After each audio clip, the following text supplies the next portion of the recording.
And we live. Welcome back to Kingdom Cast. This is your host, Dynasty Champ Chuck. We back at with another episode. Don't forget to like, subscribe, comment, share on your social media platforms.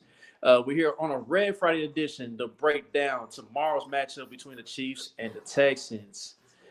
Chiefs 13-1, looking to go 14-1. Texans looking to make some noise, and silence all the critics about them not really beating good teams like that. But before we get into all that, my guy coach is on the top of the screen. And we bring our special guest here. Everybody knows him, familiar face. They call him the show. He's The down show. in H-Town now. At 610 Radio down there. So I'd like to welcome Ron Hughley to his first appearance on Kingdom Cast. What's up with it, Ron?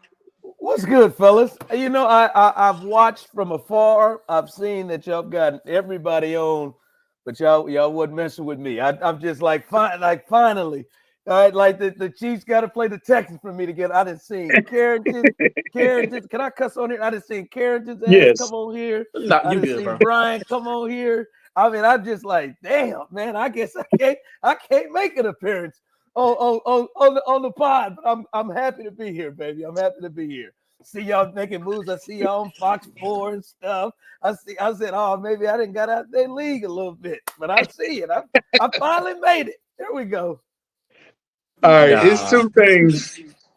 It's two things that I absolutely love you for, and I'll start with the big one first. Pause.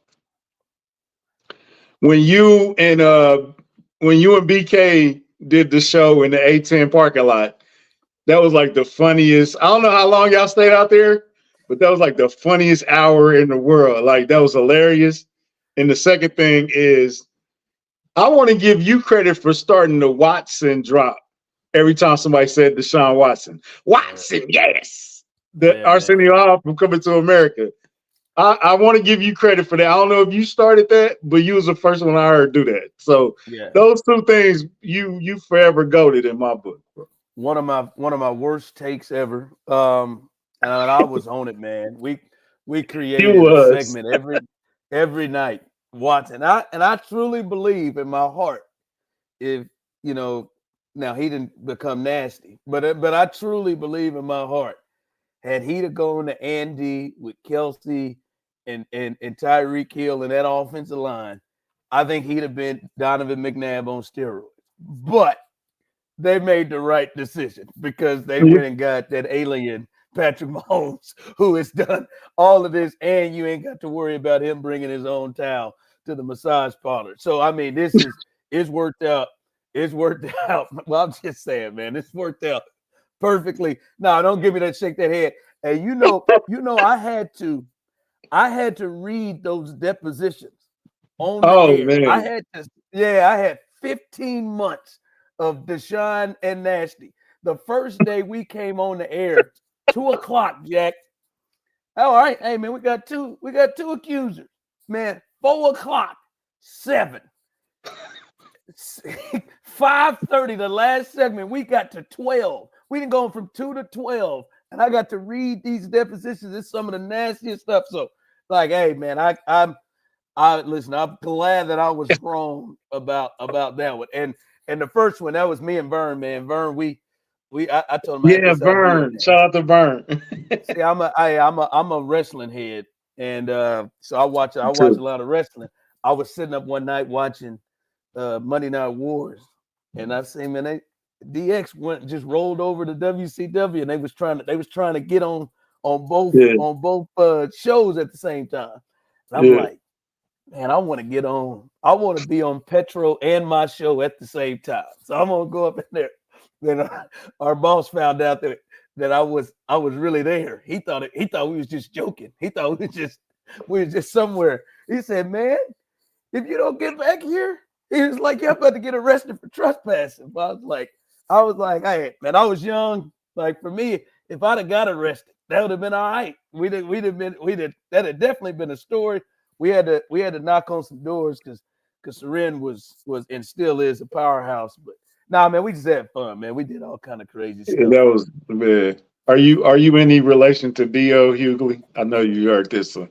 Probably distant. I think distant. My dad told me, but my dad also told me we was related to O.J. Simpson once. So I don't know. Like, I don't know. It was like this is This before the killing, but I mean, like, so I don't know. Maybe we might be. You'll see too many Hughleys running around, but so I mean, maybe distant. So, but I don't know for sure. I still tell my kids we related to LeBron James on his daddy's side, so I feel. Why not? Yeah, why not? See, why you all here lying, bro? You said you was related to another James, bro. Now you want to switch it up, man. All of them. Derwin James, LeBron exactly. James, Jesse James. We all cousins. All right, man. All right. Anyhow. So how is Houston treating you, Ron? No, man, Houston's good, man. It's an interesting sports town, man, because you got to separate the sports radio crowd, which is targeted to a certain group. The sports, I'll just say this, if it makes sense.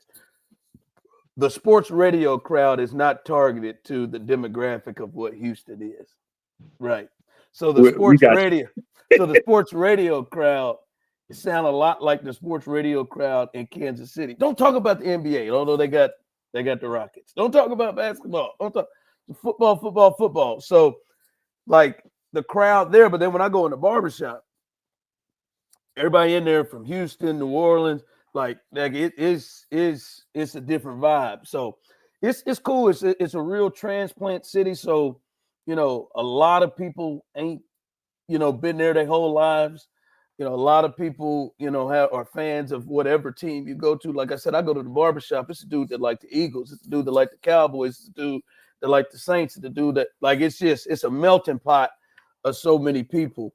So it's cool. So it's not like, you know, the Texans are like 22 years old. Like they got started when I was graduating high school. So like they don't have like, man, we've been in the city like Kansas City, like the Chiefs have been in Kansas City from generation to generation. So it's you can go roll to like my co-host, his daddy is a Cowboys fan. My producer, his daddy's a Tennessee Titan fan because he rolled with them when they moved to Tennessee. Right. So you don't have that generation hand down. So it's kind of a tricky sports town.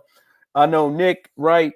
I kind of like get a kind of like people joke around, say, man, you follow Nick's path. You know, he was at 6'10", and then he went over to Houston. Yeah. I'd like to follow his path to that next step to make that FS. You got to grow your hair out, though. You got to grow your hair out. Yeah, you got to grow it out. But like it's crazy. We actually live in the same like area that when he lived here. He lives. Can you tell him to call me? Can him give you a call? You want to get yes, on please, get on the pod? Yeah, Nick. So, but like you know, I got. Like the words is like, hey man, it's a tough sports market. You know, it's the third or fourth biggest city in the country, but it's weird. It's a different feel to it. So it's been cool though, kind of navigating through it and getting used to it. At least you got the Astros down there. You got the Texans. What else y'all got down there? Houston. They got a hockey team down there too. Yeah, they got the Rockets. They got no hockey team. Yeah. The Dynamo. Yeah, man, you talk about them sports. I don't care. I wish somebody would. Like I always said, if y'all looking to get the Dynamo or the Dash here, baby, y'all might want to flip the dial. I ain't got you. What about the Dallas Wings? What about the Enrique? Nah. You said no. They ain't rolling. They ain't rolling either. But Daria Gumbawale's sister is balling for him though. So I mean, yeah, it's really a 3-sport town. But I'm tripping. That's the Dallas Wings though. They need to bring the Comets back though in Houston. I'm like, how the heck you gonna let the Comets leave and they won 4 WNBA championships? I don't understand that. They just wasn't supporting them. Yeah, they wasn't supporting them. So that was wild to me. Yeah. But anyhow, man, great to have you on, Ron. So yeah, let's go ahead and talk some Texans for a little bit, man. All right, so the Texans, they still on top of the AFC South and everything. I want to say they clinched the division already, right? Yeah, they clinched it last week. They won and the Colts lost. So they look like they're gonna be the 4th seed. They could catch the Steelers, but we'll see. Yeah, all right. So here's my thing with the Texans this year. You know, they got added all these pieces. what's that? Joe Mixon. He's had a heck of a year. He's had the best season of his career. Mhm. Nico Collins, he's back to being productive. He missed a few games, but he's still been the same Nico for the most part. They did acquire Stephon Diggs, but unfortunately he got hurt. So we didn't really get to see like the full spectrum of how that's gonna look with him, Nico, and Tank Dell. Tank Dell, he's been kind of a little bit of a slump comparison to his rookie year last year, but besides that, man, there's a few things going on with Houston. They defense is getting it together all of a sudden. Stingley looking like the best corner in that draft class. Everybody was saying Sauce Corner Gardner, but it was Stingley the entire time. Daniil Hunter doing his thing, Warrenson doing his thing. The issue I have with the Texans right now is the offensive line play. I know we have our issues with the offensive line, but it seems like the interior for the Houston Texans ain't really been holding up well. CJ Stroud been taking some hits and everything. What's been going on with Houston? Like, it's been kind of like a roller coaster with them a little bit. Well, I mean, the first thing you said is very similar in Kansas City. You can attest. I mean, the offensive line can just absolutely get in places where you just can't function, right? Like the Chiefs against the Raiders, right? It got to a point they just couldn't function at one point. No matter what kind of escapability that Pat comes up with at some point, man. You just can't. That time, Pat thought somebody was coming on a blitz. Nah, man, he just beat Wanye so fast, and it felt like a blitz. The Texans have had moments like that, man. They've got so much they've invested into the offensive line. They got 3 first-rounders, the second highest paid offensive lineman in football, the 5th highest paid right tackle in football, who they have had to move to left guard this week. They drafted a center in the 2nd round. They went and paid Shaq Mason. They've got investments in it. They just ain't been worth the damn. Like, I mean, that's the number one thing.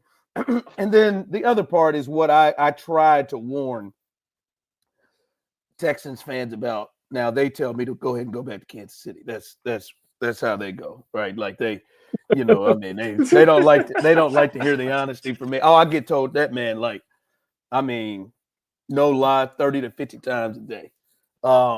Just go back to Kansas City. Like, nah, man, I'm gonna go ahead and pay my taxes here. But what I told people from the jump was, see, you're entering a different ball game. See, it's one thing, and Chiefs fans, and we saw this, after the first year of Mahomes, right? That first year, oh, shoot, okay, didn't know that's what we was getting with the Texans. Okay, C.J. Stroud, dude looks like the truth, but he looks like he's gonna be the next one. So then you go to the next year, and now people don't look at you like you're the Houston Texans no more. People don't put less focus. People see you on the schedule, and they gonna focus. People see you on the schedule and say, yo, we got to take this group serious. Yo, they got Stephon Diggs. They got Nico Collins, who had 1,300 yards. They got Tank Dell before he broke his leg. He was cold. Joe Mixon, like, we got people up here talking about Super Bowl. I thought that was crazy as all hell. But we got people that are talking about Super Bowl. They got Will Anderson. They got Daniil Hunter. Like, they got a crew. I just said, but you got to be ready for that.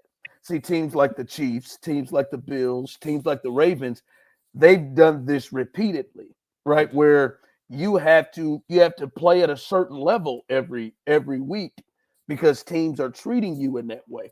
Everybody didn't. It took about, I'd say, over a half a year last year before people started to take the Texans serious. It's like, oh shoot, this is the Texans. This is a really good football team. This year they're not catching people off guard, and now they've also gotten 17 tapes of game on C.J. Stroud and Bobby Slowick, how he wants to run offense, and now people are kind of saying, all right, this is what he's comfortable doing, this is what he likes to do, and they're giving him hell. And then the offensive line falling apart. It's just teams are looking at them differently, and it's not as easy as it was last year because a lot of people knew Bobby Slowick. It was his first year calling plays as an OC, and then it was CJ the first time seeing him on the field. So I think a lot of it has to do with the offensive line, but I think a lot of it has to do with people just view them differently, and it comes different when you got expectations. Where do Yeah. you put CJ Stroud between this year and last? Is he somewhere in the middle? Or is he like last season, or is this closer to where he is? No, he ain't like last season. I thought coming into the year, like there was a legit chance that he could be looked at as a top 5 quarterback Right. in the league. To me, it feels like he's down kind of more in the 10 to 12 range at this point. And listen, he's taking a step back, right? Like some of the, like his calling card was his ability to have pinpoint accuracy. Like there was conversations of like him and Burrow are the two guys that can put the ball wherever they want to. And look, that has kind of slid off a little bit. But again, a lot of it has to do with the offensive line issues, right? And I think the offensive line issues have come up, and Mahomes is facing this too, has come up to such a point that it's affecting him even if he has a clean pocket. It's affecting his accuracy because his clock is going off and he's trying to get the ball out quick. It has the offensive line issues has affected him and hurt his play into a big point. I mean, that man, he got sacked 8 times and hit 15 times against the Jets, right? Like, I mean, that just like we're talking about Mahomes territory. That's just gonna mess with your head. So he has taken a step back, but I think a lot of it is the O-line issue. And if you think about it, man, my man was at Ohio State before that. He ain't had to deal with nothing like this. Like I'm talking like every time you drop back, you got to get on the move, right? And so Mahomes and the Chiefs are dealing with a similar thing. Mahomes has dealt with it before. He's more mature and more experienced and better. So it doesn't look as bad. But you can even see like Mahomes couldn't hit Xavier Worthy right now. I swear to God, if he was standing right in front of him. Like it's like he has missed throws where you're like, whoa, or he stepped up in the pocket and it's like, dude, you didn't have to step up nowhere. There wasn't no rush, but he's being affected. He's just in a better place than CJ is right now to handle it. I just thought of something, and I'm sorry, I'm way off. I'm sorry, Chuck. Has Mahomes lost? Because Mahomes came in from Texas Tech, used to losing, used to having to score every possession. If they didn't score, they was going to get beat by 30. They was probably going to get beat by 30 anyway. Has Mahomes gotten too comfortable winning to where he's kind of lost that fire that he had coming from Texas Tech where I got to score? I think that's why he threw 50 touchdowns in 2018. I'm used to this. I have to score. This is what I'm used to. Because if I don't score, we're going to lose by 40, and I don't want to be embarrassed today. Yeah, I don't think so. Yeah, I don't think it's a lack of fire or trying. Like one real take and narrative that I completely disagree with, and Nick Wright has really been pushing this, is like that they are out there working on stuff, and that they're that's my narrative too. I ain't gonna. I said it first, Nick. Like, listen, like I think there are some things that Andy doesn't hold back, and I think there are some situational things like Andy wants to try. But you see these jokers' faces after the game. That ain't a group that just went through and said, "Oh man, we was just practicing." No, man, it ain't worked, right? Like we thought all last year they were just playing around. No, they weren't just playing around. Nope, they just kick a lot of field goals. They did it in the playoffs. They did it moving. So I think there's a level of frustration that he can't get it right. So this year, damn, man, I lose Rice right off the bat. I lose Brown right off the bat. Everything that we planned on doing, it's not going. And now everybody is trying to take away Kelsey. And I got guys that I don't know real well, and they don't know me real well. And the speed and athleticism that I thought we are going to have was doing this. And then our whole left tackle situation ain't right. I don't trust my tackles. So I don't think it's a lack of used to doing anything. I just think the parts around the whole offense is not allowing him to be able to do the things that he wants to do. And now the deep ball thing, I just like I don't know what's happened with that. That I can't put the excuse on that. It is like it's the yips or something. Could you I say think that? I can tell you Could you what say that happened. none of these guys have the same ball tracking skills that Tyreek Hill had? Nah, hold Because on, hold that's on, hold one on. thing. Hold on, hold on. We ain't about to go there. I can tell you what's going on. Ah, you I wait a minute, because wait a minute, I wait a no no minute, no wait a hold on minute. because That's fair. That's a fair I point. saw the footage. I saw the film of all the deep balls that Patrick has thrown this season. This is the main issue with Patrick Mahomes and the deep ball that I noticed when I watched that film. We already know his footwork ain't the greatest, but it's gotten really bad. It's worse than what we done seen. Like his footwork looks way off when he's launching that football, man. Like, and that's why the passes be on target for the most part. Yeah, That's what I'm seeing. I mean, listen, I can't explain it. And like when you say ball tracking skills country, I can't go there because hell, they don't be in a space to be tracked.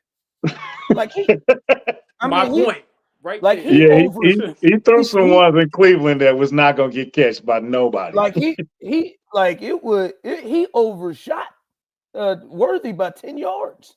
Like, I mean, like the biggest thing to me, I think he's thinking about it. Like, I think he is in his head about it. Like, there's one that he tracked and Worthy tracked it. He was 2 yards out of bounds against Denver. Right? The one against the Raiders, I'm sorry, against the Bills, where yes, Worthy could have gotten his feet in bounds, but I mean, he yanked him all the way to the sideline when it never even had to go over there. It should have been up the field, and that should have been 6. I think he is in his head about it. And the one thing that I notice is his deep balls are on a line. And it's weird. Like I'll go, man. When I gotta hit the toilet, I go ahead and I watch old games. And like I went through the whole. I just put it out there for you. I've gone and I watched like the whole 2020 season, and his deep ball was not on the line. Like he threw it, and there are points where Hardman and Tyreek, they're going under it to get it. Like that's the thing is he's like a beer pong shooter who's just throwing line drives, and you only have one small margin of error to get it. That's the biggest thing to me is everything is on a line. There's no, like that play against the Raiders that would have ended the game. Just put it up in the air and let him go and get it. Like Right. I sit there and I think if I could just morph Russell Wilson into Patrick Mahomes just in that point where because his deep ball is catchable. He And got it the just best deep allows you. ball in the league. He just Yeah, his allows you. boom Ain't ball is nobody close. crazy. His boom Russell ball He is just Wilson's crazy. allows deep ball yeah. is perfection. He just allows you to go under it and get it, and that's the That's point. a It's just valid point, Ron. What you're saying is a valid. He does throw it like it's not on a rope. It's on it's a bullet. He yeah. has no finesse. The one chuck that I saw him complete is the one against the Chargers, and it was on the line. He just threw a perfect pass to Worthy, and he hit it. But there is never any just arc and just go let him go under it and get it. And hell, even if he threw it short, it'd be a 40-yard gain, maybe not in stride, but it's not even given a shot to even catch it. Michael Penix. That's a Okay. fact. That's a fact. Yeah, I, Atlanta about to be dangerous. Atlanta about to be you dangerous think now he so? took over. They finally gonna Yeah, use Kyle Pitts and I hope. I hope. They're gonna have to figure out something dangerous about that 180 they didn't drop for no okay. reason. So with Houston drafted David Carr, and I don't know what David Carr did to them, but they decided we're never going to protect him. We're not going to even try to, and he's going to get sacked 70, 80 times a year. They've tried it differently with so Deshaun got sacked a lot too, though. So are they? Yeah, You saying they they trying? They They haven't. trying. Yeah, they haven't. They haven't been able to solve the offensive line thing for a minute. I'm just saying, like they got Laramie Tunsil, so they gave up 2 firsts to get him, and then they've signed him to 2 other contracts. And Laramie Tunsil's has been one of the best pass blocking tackles, maybe in the game. He might be. But now the other thing is he's going Jawan Taylor. He now leads the NFL in penalties, so that's Yeah. kind of a problem with him. Kenyon Green, they drafted him 15 overall. He's been a complete bust. He's done. They drafted Drew Scruggs at center in the second round, moved up to get him. They've had to move him over. They had to move him out of center and then move him over to left guard because he was struggling so much at center. And then they brought in Shaq Mason and they gave him a good contract, and now he's making good money. They drafted Titus Howard, their right tackle, in the first round as well, and then they gave him a new contract. He's a top 5 right tackle. So they have put resources to it. So it's not for lack of effort at all. Well, it's not for lack of effort. This is their 4th offensive line coach since I've been here. And I've been here 5 seasons. So they've had 3 head coaches also, but they've had 5 offensive line coaches. So yeah, they've run through them. Yeah, they're gonna have to build some consistency in that coaching department. I was listening to they're real soft up front. So like the Chiefs should really have an advantage because the Chiefs they're more power guys in their front 7, not as much speed guys. They are really soft. Anytime a defensive line has gotten physical with them, they have looked really, really bad. So speaking of soft, or speaking of Tim Settle, should Tim have just settled down and not said anything, or why would you wake a sleeping giant? You've been on both sides, so how do you feel about Tim Settle? Yeah, I don't know what Tim's thinking. I mean, he done lost his damn mind. I don't know. I mean, Tim's played in Buffalo, so now I wouldn't have known that had he not been traded to the Texans. But he played in Buffalo. I don't remember him in any of the games that the Chiefs have played over the last several years.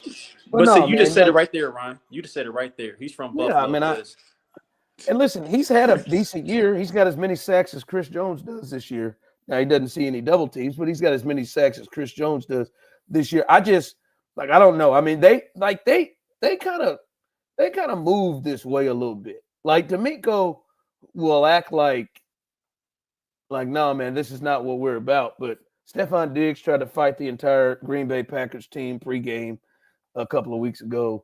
They do a lot of trash talking. They do a lot of stuff. I don't know. This seems to fit more than what he tries to push. But no, this is silly. This goes to when Earl Thomas lost his mind and tried to come out and talk.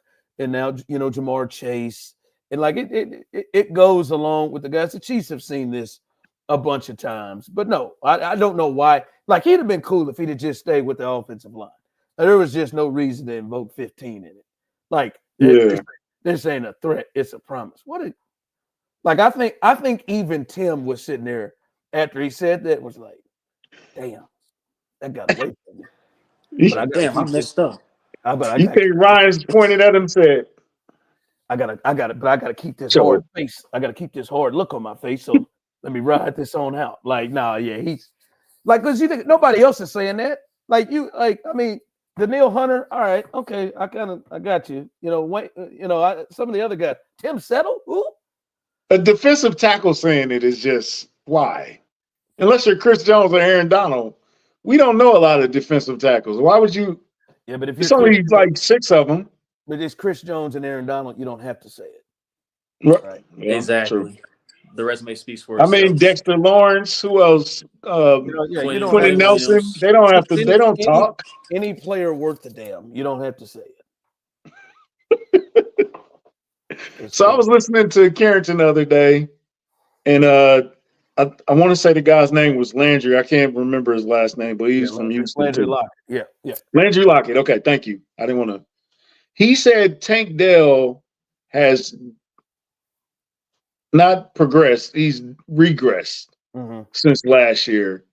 Is that because of the injury, or is he just what's going on with Tank Dell down there? Yeah, he had an injury. He also got shot in the offseason too in the leg. So, but he got shot too. Yeah, he got shot in the leg. Yeah, he did. But at a party at the Turkey Hut. No, he was in Florida. At a party in Florida where he's from. Yeah, he went to school in Houston too, so he knows the town. No, I I just think, man, he got lost in the shuffle of what they wanted to do, right? This is almost, if I take it to a basketball analogy, when LeBron went to Miami and Chris went to Miami, and all three of them there, somebody was going to have to take a step back. Like somebody was going to have to do it. So Chris decided, all right, I'll be the one to take a step back. LeBron and Wade continue to do, but Chris took the step back. Here, when Stephon Diggs came, it was like somebody is not going to get the ball coming their way the way that they're accustomed to. And Nico Collins came out in his first 4 games. He was the most productive player in the league. And then Steph Diggs was in the middle, and he's making the money he was. So he became the third wheel, right? And so then I didn't think they knew how to use him. They try to use him in gadget stuff. They try to use him in jet sweeps and end arounds.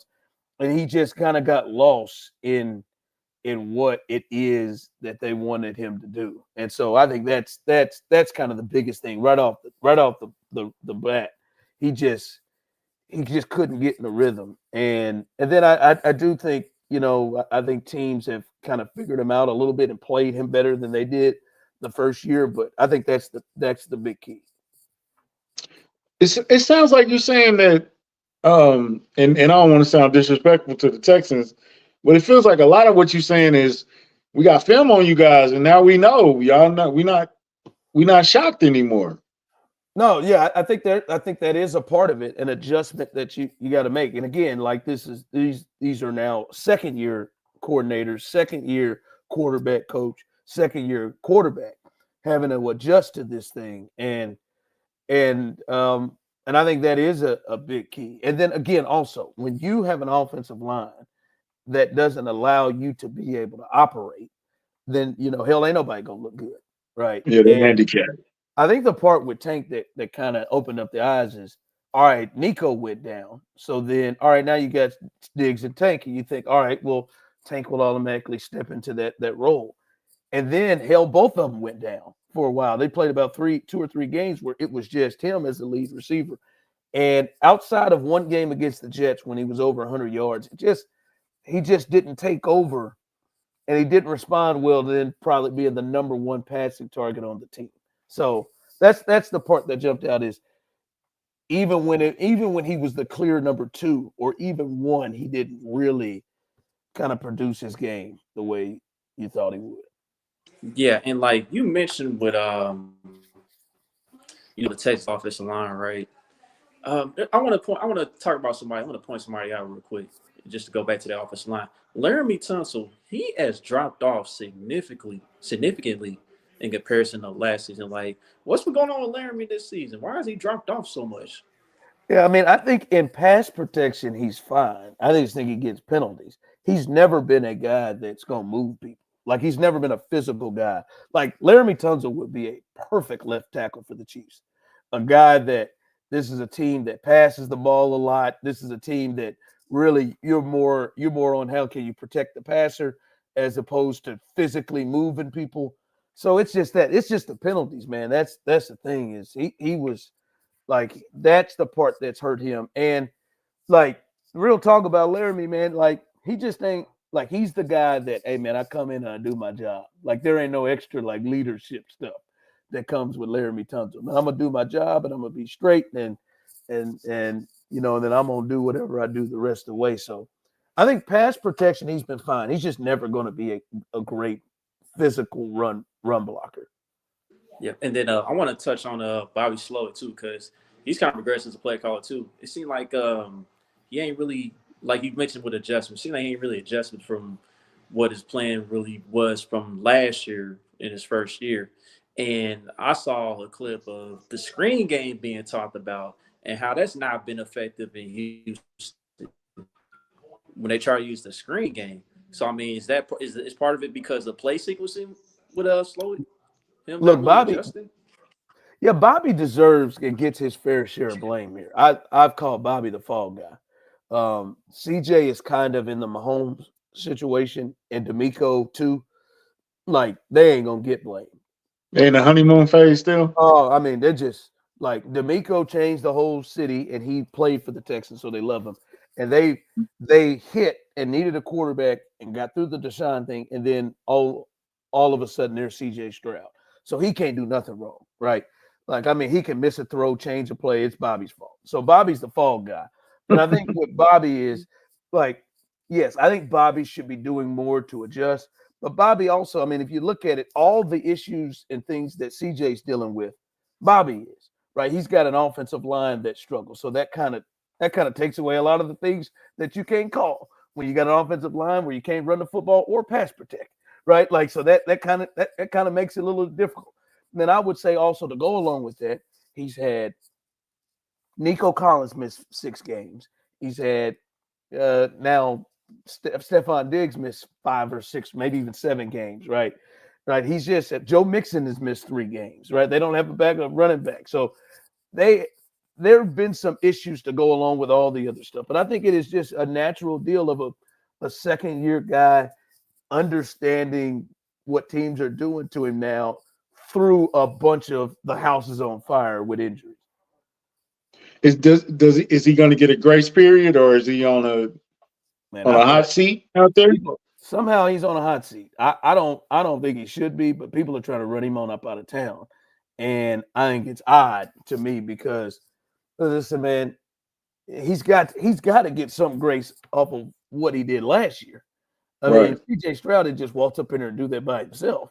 Like, they put together a really good offense and did some things. Like, for me, like, I got to give my man an offensive line that is just at least passing before I can say that guy based off of the last 2 years can't do nothing. So, but I wouldn't be surprised. Like, they went about 6 weeks without scoring a touchdown in the second half of games. So I could see how that could be an issue. He might be in trouble. You know what? Y'all should get Eric Bieniemy. He's a good guy. Another fall guy. He was the perfect one right there, boy. I mean, Andy, I can't believe bad play calls. God, I can't believe Eric called those plays. You think Eric's calling plays now? That's what we think now. So the bad plays Eric calls and the good ones Andy does. That's why, like, people was trying to blame Matt Nagy for those 18 passes he threw in the second half with a 21-0 lead. No, that was Andy. That was all Andy. That was all Andy in there doing that. Yeah, no matter how you slice it, it's all Andy. I agree with that, because I mean, Eric Bieniemy, he broke it down the other day on the Herd and said, "Look, offense coordinators on Andy Reid, we just relay the plays to the quarterback in his ear. Really, I mean, we may get in Andy Reid's ear about suggestions, but that's really it. That's really it. Until Andy takes the privilege away from you, and then he gets to relay the plays. He might take that from you in the third quarter. But my thing is this, though. I feel like Eric Bieniemy did a better job of getting this in Andy's ear as far as, like, suggestions. Like, when Andy Reid want to get all super pass happy, I'm sure Eric B got his ear like, "Look, man, we can run the ball, man. We getting too out of pocket. I think we should run the ball, Big Red." I think there's some fairness there. I think there's some fairness there of his fearlessness to say whatever to anybody, and his ability to challenge guys. Like, I think the offensive line would be more challenged by Eric Bieniemy if he was there. I think there would be more. Now they may just not be good enough, right? Like, and the challenge may not matter, but I do think it would be more of a challenge and more of a priority here. This is what we need to do coming from them than maybe a softer approach. But Matt Nagy soft, so that ain't gonna happen. Anyway, Hollywood Brown, he's back in the Chiefs uniform. He's gonna be activated for this Saturday. I know when I went to training camp, I saw that Patrick Mahomes was trying to build a chemistry with Hollywood for a good minute.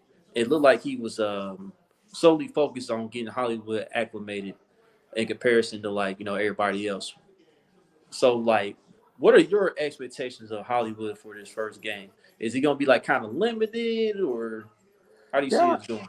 I'd assume he ain't just got a full, like, he going to be rolling out there. Although Christian Harris, who had missed 4 months, we ain't seen him since July. He went out there and played 86% of the snaps for the Texans at linebacker. So who knows what could happen. I would imagine that he won't just have a full slate.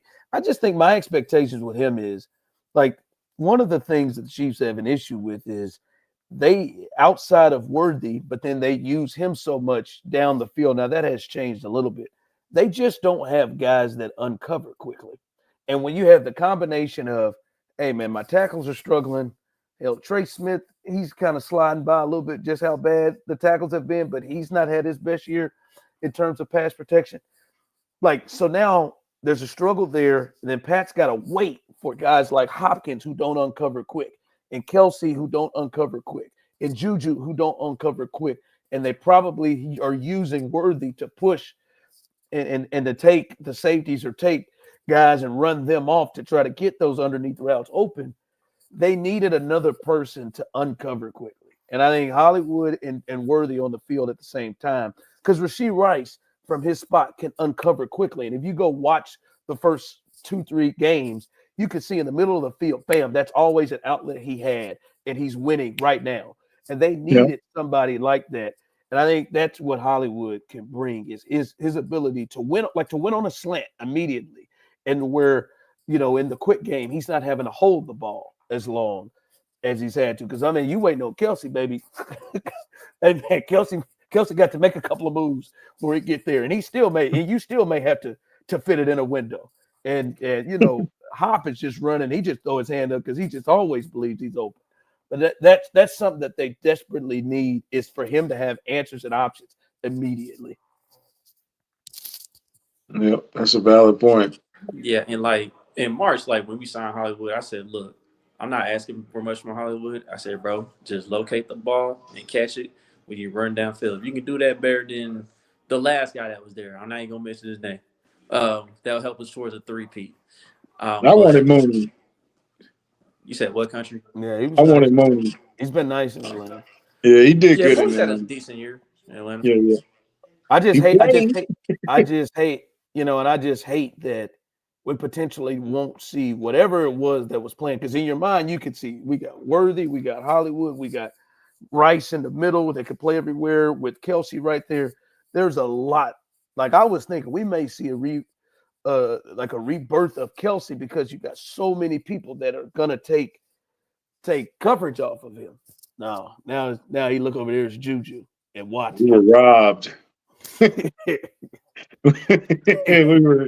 were just hey, I've been laughing at this dog. Hey, how many teams you think got more white touchdown scores than the Chiefs? I gotta believe the Chiefs. I gotta believe there can't be nobody touching the Chiefs in terms of white players scoring touchdowns, especially with McCaffrey hurt. Justin Watson got him some. Travis, Noah Gray, like they got more white dudes that I think the running back, he got him one. They got more white dude scores than I think anybody in the league. But my thing is, got to go back to New England or something when they had Edelman and Hogan. And I'm talking about right now. I'd love to see how many white people have scored touchdowns on teams around the league. I can't nobody be touching the Chiefs. But my thing with Travis is this: I don't think he's white. I think he's clear. No, he's white. Yeah, he's white. I know you remember that line. Yeah, he's white. Larry's not white. He's clear. Larry's clear.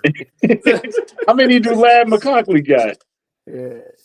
Nah, how many do Lad got in with the Chargers? He got a lot of yards. He ain't got more than that foursome. He ain't got more than that. But when Noah Gray, wide receivers are there? When Noah Gray started getting at it, I said, "Damn, boy, these Chiefs, they throwing touchdowns to white guys." Oh, man, you're best, man. You're on something there. That's weird stuff I think about. Are you staying out of trouble in Houston? I know you ride that line. I'm just being myself, baby. I ain't gotta be authentic. You know, sometimes it's trouble, sometimes it's not. Man, you was when you had the evening show with you and Vern. The late night show. Late night, me and Serta, and we had it was me and Serta. Yeah, it was me and Serta. We had Joe Summers. We had Julio. We had a few folks. Then me and Vern and Serta did middays. So Yeah, that was we just did stuff, man. Do you miss the town, man? I know Houston is, first of all, Houston is beautiful. Houston has, and you're married, but Houston has a lot to look at. Absolutely. The food is amazing. Is beaches Yeah. the highway is a whole different thing. I don't know how y'all drive in Houston. How long did it take you to adjust driving in Houston?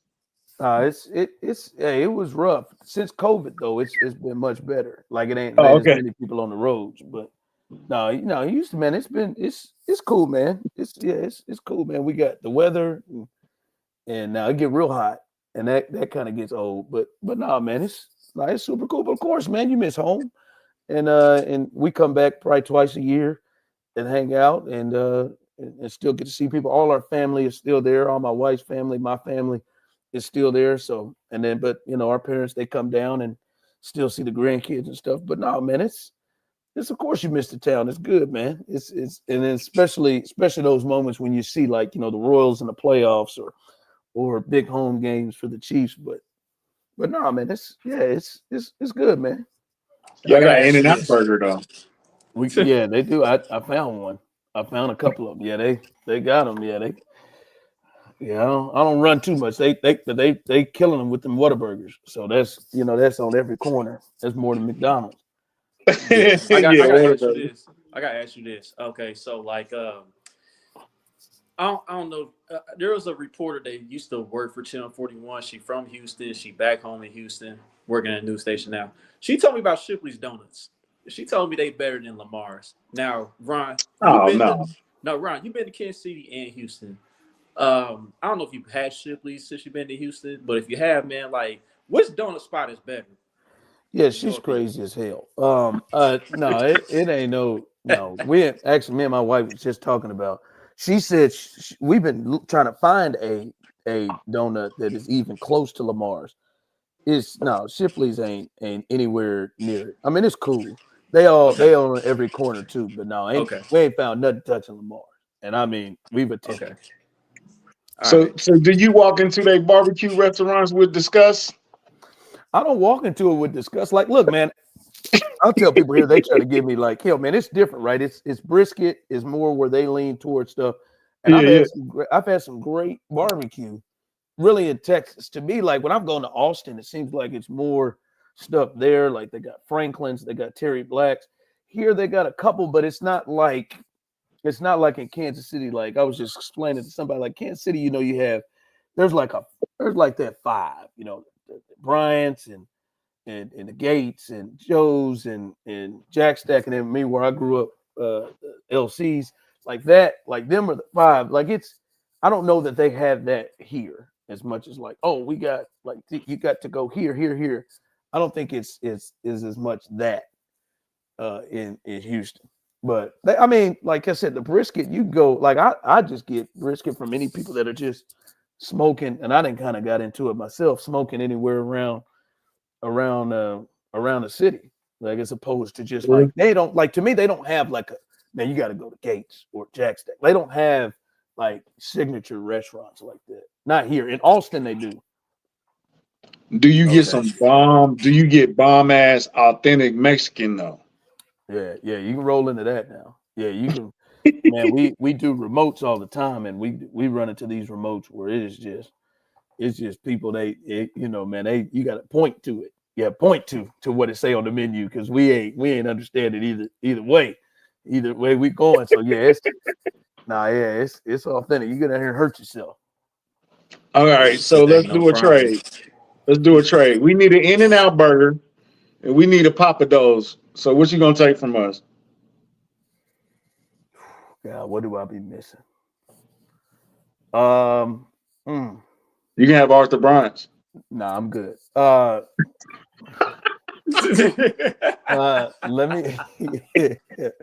Let me hold LC's and let me hold Lamar's. Let me hold. Oh no, man, no. Dang, you bro. add something. That ain't fair, bro. Come on now, LC, man. You get people here talking about Papados, man. That crawfish etouffee. That people be losing their mind if they got to lose that. Well, you ain't. Hey, that Papa though do go crazy though. Yeah, LC's, I'm not gonna trip as much, but Lamar's that's tough, bro. LC's Yeah. like LC's for me is, man, that like I grew up in Raytown, so I would just smell it. I feel like outside of my house. Same here. Drove by that Yeah. place all the time. Yeah. Man. Hey, LC's ain't, you know it's good when the smoke is just clouding the highway. We All can't the even time, drive through bro. here, Hey, dog. one All the location, time, baby. bro. One location. They got one location, and it stayed, baby. Man, And every couple of weeks they just smoke it out. Like, yo, we burnt down, but you know, we got them burn ins going, right? Mm-hmm. And Yep. let And me then tell you something. slide over there to that bread store that was right across the street a little further up. Wonder Baby. Bread. Yeah, the Yeah, man. Wonder Bread bakery store. Yeah. Yeah, you know, For Ron. You sure. know. But yeah, Brian B. Shine, he swear by them burnt ends at the LC's, dog. He swear Man, by them, Because bro. then they put them in the beans too, though. That's the yeah, part there. They put them in the beans too. So Yeah, fire, I do fire. smack like that though. So man, man, I'm lucky to have you, man. Like you said, this has been a long time coming. It's something that we've been building. We just never had the time, and now's the perfect time. I miss you As in Shador Kansas City, says, man. perfect time, man. I mean, you still catch us on Foolish Club. We do Yeah, do the my daily guy, Serta. insert, and then we do a show at BK. Me and Brandon Kiley. We was all at 610, and we all ain't at 610 no more. BK's in St. Louis, doing middays there, and I'm out here in Houston. And so yeah, man, we still enjoy covering I, the Chiefs and doing our thing there. I tried to buy some 12s from BK one time. He was leaving.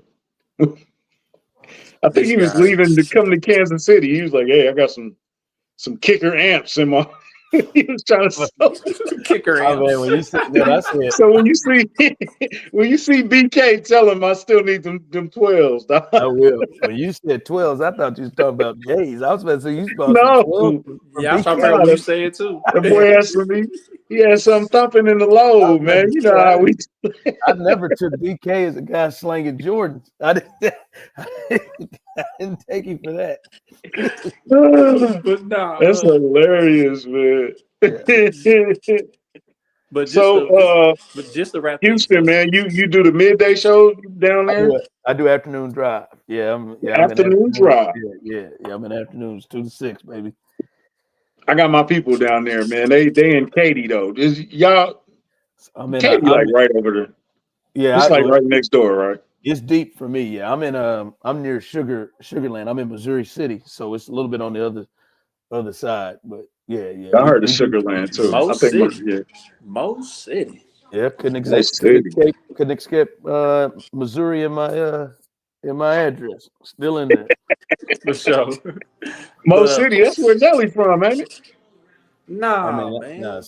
I mean, U City. That's I think in St. Louis. Yeah. Oh, okay, yeah, okay. My yeah, bad. yeah, yeah. William Moore, the safety from Missouri, he from Mo City, Yeah. Texas. Yeah. Oh no. I Shouts tell to you legend. what though, lately over the past year, Ali Sadiq from Houston is like my favorite comedian right now. He's hilarious. Like Domino Effect 1 through 4 is everybody should go. AliSpeaks.com or whatever his name is. But Yeah. he's hilarious. He's from Houston. Nah. Yeah. He was in a show I watched. I forgot what it's called, but he was like the cousin in the show I watched. He had a spinoff of his own show that was kind of based in Houston on Hulu. So yeah, Oh, I good gotta for check that out. You gotta throw me the details on that one. yeah. So score prediction. What you think? Yeah, I was gonna say like, it's probably gonna be close because both teams That's play what we tight. do, man. But both teams do. The Texans do too. Like the Texans, even in their weird, like even the games, they played the Lions close, they played the Bills close, they played the Packers. Even their better games, they played them close. They've only really been blown out once by the Vikings. But The Vikings. yeah, the Vikings got him 30. I think 34-7 or something. Vikings beat them down. But then Tim Settle went out and started talking, and I just Tim Settle started talking. I do think like this team is 13-1, and they've won 19 of the last 20. And everything that they hear every week is how much better all the other teams in the league are than them that keep losing. But all like, oh man, Buffalo's really good. I know they gave up 40 or 98 points or 92 points the last 2 weeks, and they went 1-1. I know they're real good. Like the Eagles fighting each other, the Lions, they got it. But everybody, I saw a power ranking that had them fifth. So I think they hear that. And I think, on a big stage, they're kind of getting tired of, like, hey, man, we're 13-1, and every single week it's Chiefs concerns. What's wrong with them? I'm not saying they ain't got no issues, but it is wild, to me, the lack of respect that they should command as a team that's won 3 championships, that's in the midst of a dynasty, that's back-to-back champions, and a team that won a championship last year when they were in a much worse state last year than they are this year. I mean, they lost 6 times last year. They're 13-1 right now with 3 to go. So I think this one is a little – I think sometimes I don't think the Chiefs care about making statements. I wonder this week. All they've heard about is, the Texans are second in sacks. You think that might charge up the O-line. I think that might charge up them other dudes on the other side that I think have a really big advantage in this game potentially, as George Karlaftis is starting to get hot. And trust me, Omenihu cannot wait for this game. Charles can't stand the Texans. And I watched them do him kind of dirty when he was here. So he can't wait for this game. So I just think they are going – their antenna is up in this game. So I still don't trust the Chiefs just going to score a lot of points. So I look at this, it feels like a 24, 27-13 type of game to me for the Chiefs. Okay. That's nice. I ain't mad at that. All right, so you got double digit dub. Yeah. I think their antenna's up. I think they care about this game. Yeah, they was gonna win by 3, but then Tim Settle ran his mouth, so yeah, and changed Charles, it. My fault. And Charles Omenihu, man, I'm glad you brought him up because I meant to talk about that because he definitely has a dislike for the Houston Texans. I watched that clip of him on a pod that he was on. And That's the most fired up I've seen him since he's been here. I saw the fire in his eyes. I felt the fire in his voice. In his gullet. He wants to get after it. Oh yeah, he wants to get after it. He's ready.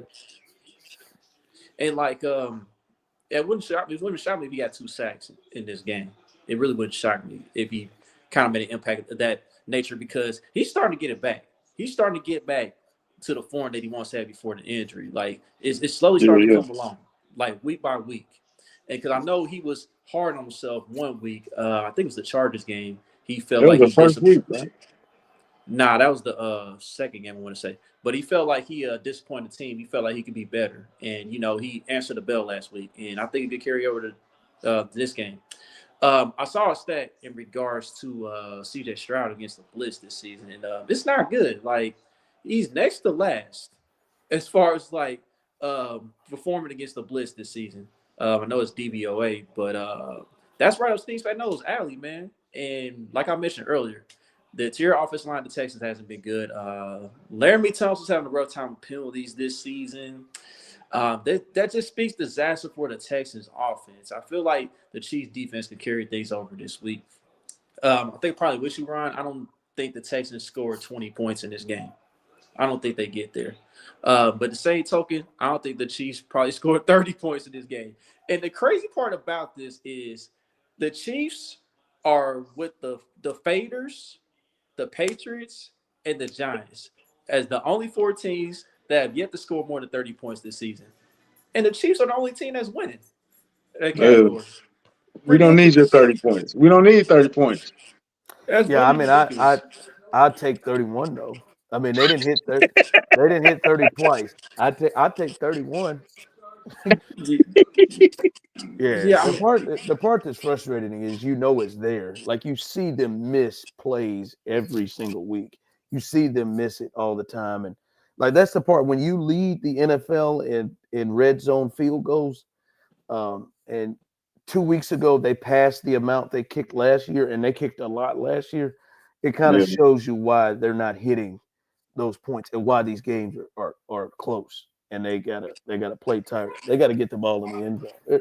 The red zone offense is not great, and it don't make sense when you look at the personnel they have. Man, I know we done went over. One last thing before I let you go. Can you tell Chuck how unbothered we were that Missouri won that game versus Kansas? Oh my Can you God, just baby. inform Come on, him man. that it That's didn't really cap. matter? That's It cap, was just brother. another day. We I weren't tell you, man, bothered. You know what I'm That's cap, saying? brother. That's I talked cap, to brother. Carrington about this, and I mean, I was annoyed by their play. And Hunter Dickinson just annoys me. He's And soft. yeah, he just annoys me. I was really more upset that it didn't bother me more.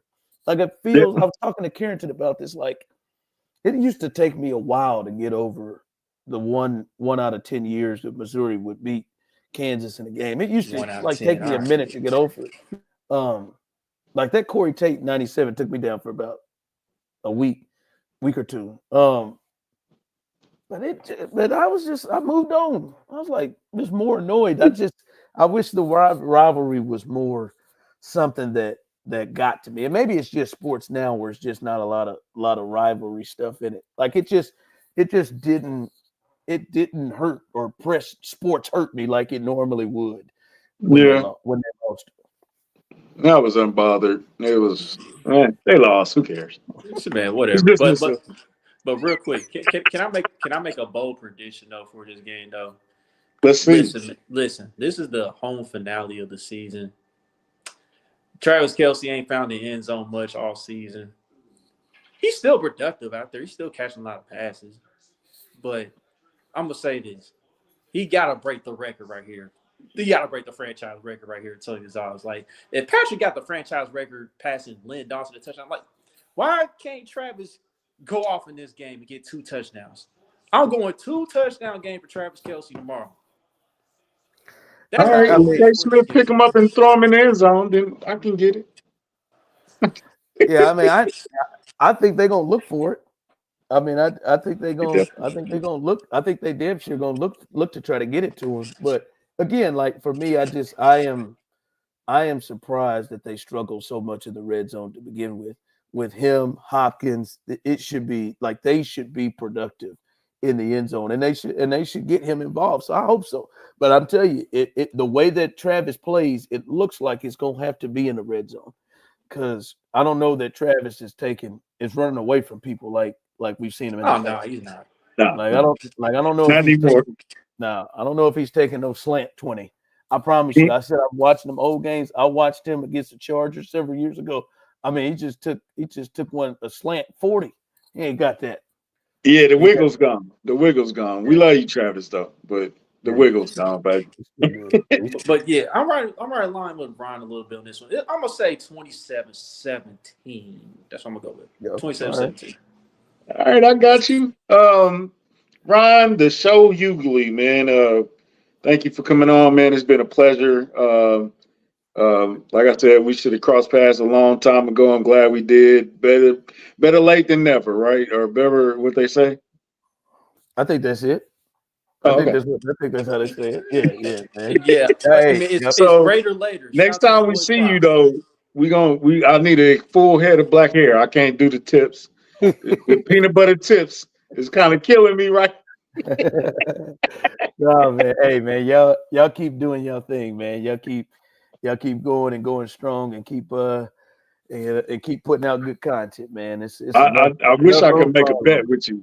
I want to make a bet. I want you to get a hair transplant, get you some dreads, then you dip the peanut butter tip, or you do the red tips on the hair transplant.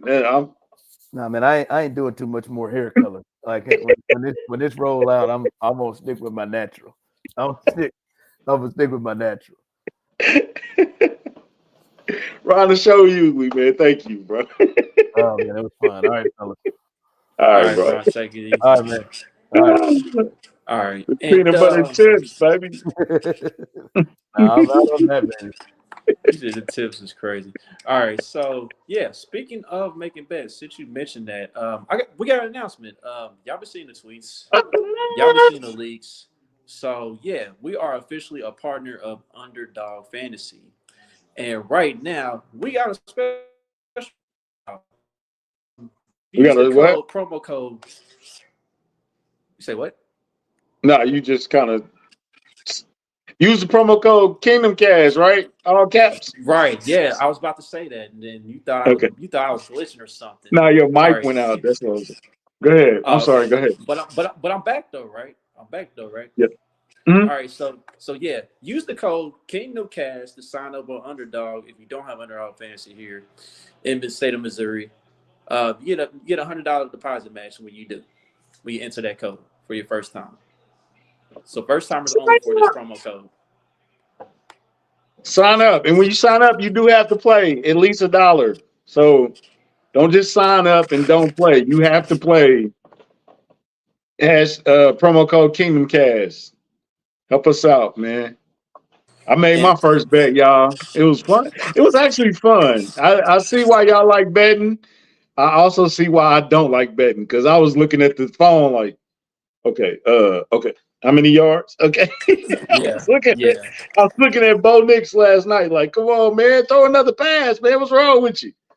But it was fun though. I see why y'all like betting, man. I get it, but I ain't gonna go crazy. But I'm about to go crazy though, because I'm about to bet on this fight. I think Boogie got the fight, so I think I might bet on the fight.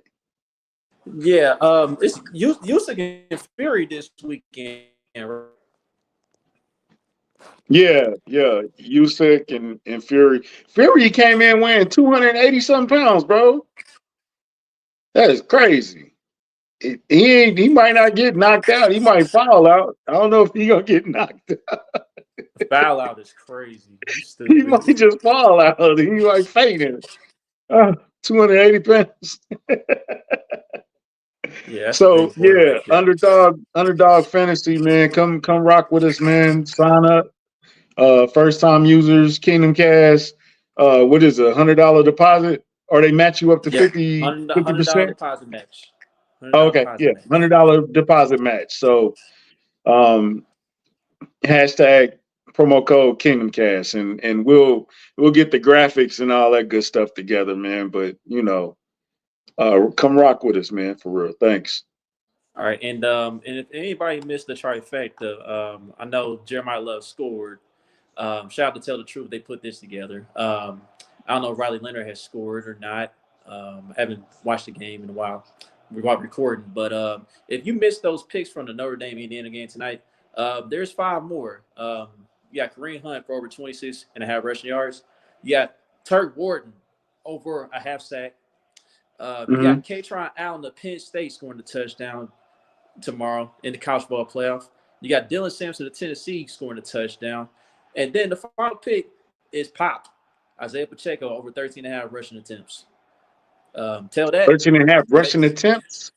yep. You tell that, you may come away with some bread. So that's a tell the truth. That's the tell the truth college football playoff / NFL play. Yes, sir. And if you got any NBA tips, holla at your boy, man. I'm be a real degenerate with this gambling thing. I'm about to get some NBA props, some NBA pick'ems. So with that being said, man, before I get up out of here, man, hey country, have you seen that Jamie Foxx special yet? Yeah. I think a lot of people. I think it was labeled wrong. I think it was labeled as a comedy special. I don't really think it was a comedy special. I think it was damn near like a documentary. But I mean, he had funny parts in there, but it was a lot of crime.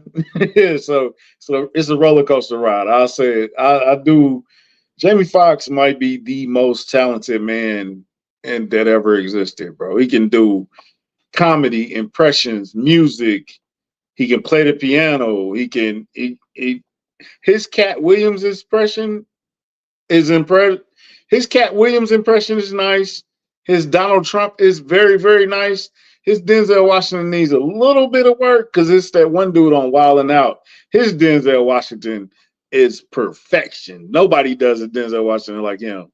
the big dude from Wild 'N Out. I can't think of his name right now, but Jamie Foxx can do it all, man. Jamie Foxx is hilarious. He can sing. He can act.